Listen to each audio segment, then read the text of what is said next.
My dad was probably a psychopath. I know that because my two sisters are psychopaths too. I believe it runs in our family's genes.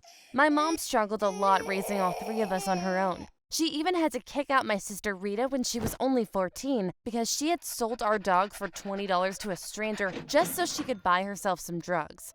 Anyway, 10 years later, our mom died, and all three of us sisters were invited to the reading of the will.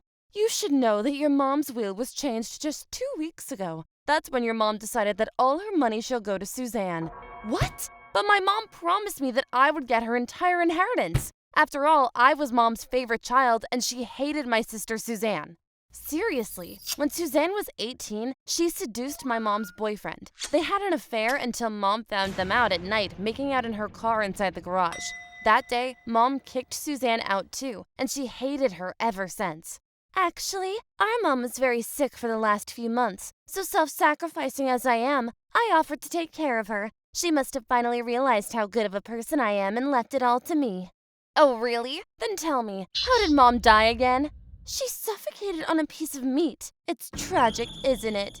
Right. And you had scratches all over your arms when the police arrived.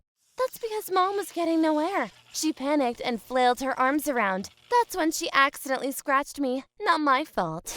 To me, it was obvious. Suzanne had somehow forced my mom to change her will and then killed her. Until that point, I'd always thought I was the good girl in my family. But something inside me changed that day, and I was willing to do anything to take what was rightfully mine. So I came up with a plan.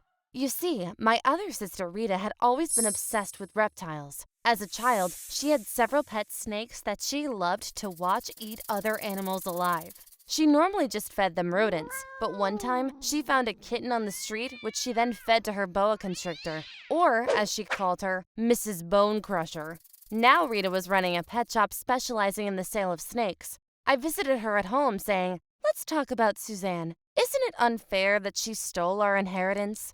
I engaged her in a long conversation and waited until Rita went to the bathroom. That's when I searched for her car key and made a copy of it.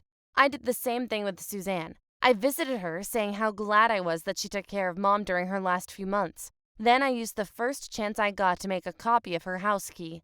Next, I bought a grown eastern diamondback rattlesnake. It's the most venomous snake in North America, and it was supposed to inject its venom into my sister Suzanne. But I wanted to frame my other sister Rita for the crime because I hated her too. So at night, I went to Rita's house, got into her car with the copied key, and drove it to Suzanne. I also made sure that along the way, several security cameras caught Rita's car driving to Suzanne. I did so that the police would have enough evidence to convict Rita for the crime. I arrived at Suzanne's house, opened the door with a copy of her house key, and went inside with my snake in my right and a taser in my left hand.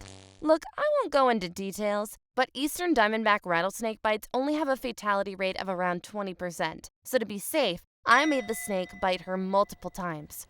Once Suzanne was unconscious, I dragged her from her bed into the backyard and laid her on the grass. The police found her 2 days later and started an investigation.